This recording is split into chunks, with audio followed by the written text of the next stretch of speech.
Buenas tardes, compañeros y profesores. Mi nombre es Sharon Alexa Jaucardiel, aspirante en etapa 4 en el proceso de admisión en el curso propedéutico de la Universidad Abierta y a Distancia de México. Yo les voy a presentar lo que es mi informe final y mi tema es la biotecnología vegetal y sus aplicaciones. Como introducción quisiera hablarles sobre el significado de la biotecnología. A grosso modo es el conjunto de técnicas que utilizan organismos vivos o parte de ellos para obtener productos o modificarlos, para mejorar plantas o animales o para desarrollar microorganismos con fines determinados. Otra definición puede ser la que nos da según el Convenio de la Diversidad Biológica, que es toda aplicación tecnológica que utilice sistemas biológicos y organismos vivos y sus derivados para la creación o modificación de productos o procesos para usos específicos. La finalidad principal de la biotecnología vegetal es la mejora de distintas plantas para obtener variedades con características determinadas. Se apoya en la introducción de información genética en un organismo para dotarlo de capacidades que antes no poseía para su posterior reproducción. Como metodología, pues antes de entrar en materia quisiera presentarles algunos de los antecedentes que yo encontré más importantes sobre la biotecnología vegetal. El primero tiene fecha en 1908, que se creó el primer híbrido de maíz en Estados Unidos producido por G. H. Schul a través de la autopolinización. En 1919, la palabra biotecnología fue implementada por el húngaro Karl Erecki. En 1926, se comercializaron híbridos de maíz en Estados Unidos, causando que los rendimientos se triplicaran respecto de los últimos 50 años. En 1930, el Congreso de Estados Unidos aprobó el Acto de Patente de las Plantas, permitiendo así poder patentar productos del mejoramiento vegetal. En 1953, Watson y Crick describen la estructura de doble hélice del ADN. En 1960, Norman Borlaug crea un trigo enano que permite incrementar los rendimientos en 70%, dando inicio así a lo que se conoce como la Revolución Verde. En el 73, Cohen y Boyer consiguen cortar un gen de un organismo y moverlo a otro, dando origen así a la biotecnología moderna. También en este mismo año estos mismos investigadores fueron los que hicieron los primeros experimentos de ingeniería genética. En 1978, el laboratorio Boyer crea la versión sintética del gen de la insulina humana. En el 82, la primera planta GM, que fue una planta de tabaco resistente a un antibiótico. Esto pavimentó el camino para la transferencia de genes benéficos a las plantas. En el 85, se desarrollaron ensayos de campo con plantas GM resistentes a insectos, virus y bacterias en Estados Unidos. En estos mismos años también hay diferentes acontecimientos que me gustaría resaltar. En el 60, la EPA aprobó la liberación del primer cultivo GM y se estableció un marco de trabajo para regulación de dichos productos. En el 73, el Servicio de Inspección de Salud de Plantas y Animales del USDA publicó las normas para realizar ensayos de campo con cultivos biotecnológicos. En el 78, la FDA aprobó la comercialización del tomate GM en Estados Unidos, el cual se desarrolló para tener mejor sabor y una vida post cosecha más prolongada.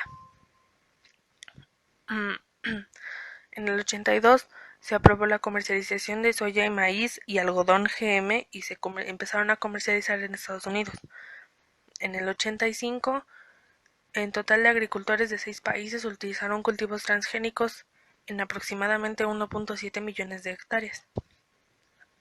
Pasando al siglo XXI, pues en el 2006, la American Dietetic Association publicó que los cultivos GM mejoraron la calidad, valor, variedad y producción de alimentos. En el 2007, 12 millones de agricultores en 23 países cultivaron plantas transgénicas. En el 2008, el 73% del maíz y el 91% de la soya cultivada en Estados Unidos fueron variedades GM capaces de tolerar mejor las malezas y los insectos. En el 2011, 17 16.7 millones de agricultores en 29 países diferentes cultivaron 160 millones de cultivos transgénicos. Y para el futuro, pues la biotecnología vegetal promete mejorar la capacidad nutricional de los alimentos, producir biocombustibles y modificar y crear plantas tolerantes a bajas cantidades de agua y diferentes circunstancias.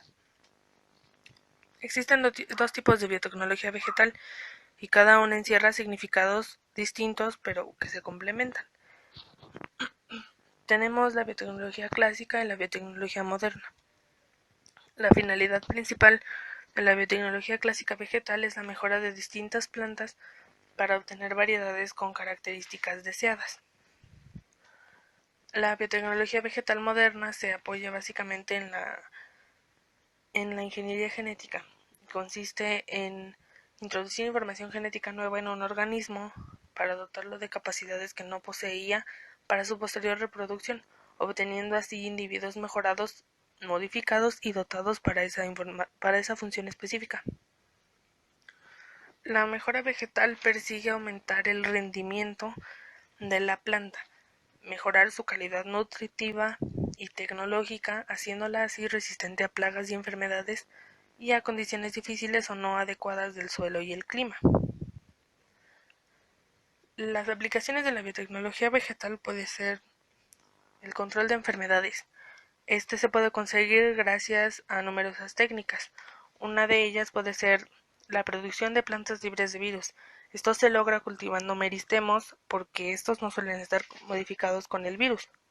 También se pueden aplicar técnicas de termoterapia, quimioterapia o electroterapia, que si no erradican completamente la infección, por lo menos disminuyen la concentración del virus.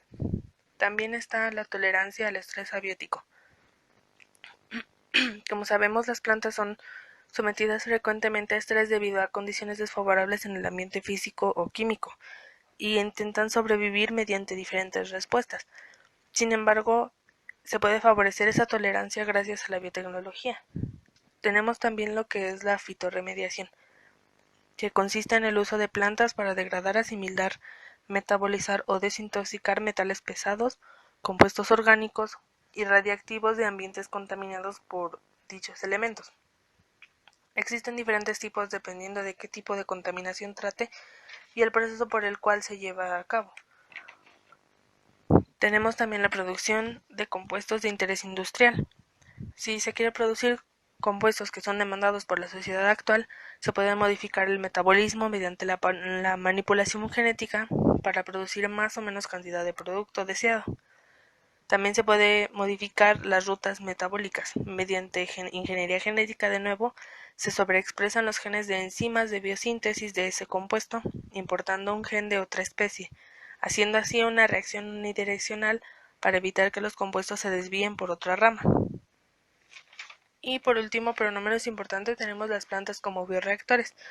Esta actividad, si bien tiene sus ventajas, porque permite una producción de biomasa y existe la posibilidad de fácil conservación, transporte y distribución, y tampoco implican riesgos de contaminación con patógenos animales o toxinas microbianas. Los sistemas que se utilizan para la producción de proteínas recombinantes son los cultivos de bacterias, levaduras y células animales. Pues como resultado, las plantas mejoradas son un éxito en cuanto a su rendimiento y productividad. Presentan mayor variabilidad, se modifica el método de dispersión en cereales y leguminosas de grano y también muestran cambios en el sistema de polinización. Con estos avances, las plantas se han hecho más resistentes a plagas, enfermedades, ambientes adversos y se han ido adaptando. Las promesas de la biotecnología vegetal han ido aumentando conforme se ha avanzado en la investigación. También tenemos el debate sobre lo de la seguridad de los organismos genéticamente modificados, pues se ha estado moviendo en el ámbito de sus posibles repercusiones ambientales y en el caso de organismos destinados a alimentación, sobre todo tocando el tema de los efectos negativos para la salud de los consumidores. A modo de conclusión, este tipo de desarrollo de la biotecnología nos ha aportado muchos beneficios. Sin embargo, se carece de unos cuantos datos e investigaciones que harían que fuese mucho más productivo positivo y convincente. La biotecnología vegetal supone muchas ventajas para los tiempos en los que estamos viviendo hoy, porque debido a la contaminación, pues las plantas y los alimentos cada vez están más escasos. La implementación de la mejora vegetal puede ser de gran ayuda para evitar que el problema de la carencia de alimentos siga creciendo, aunque hay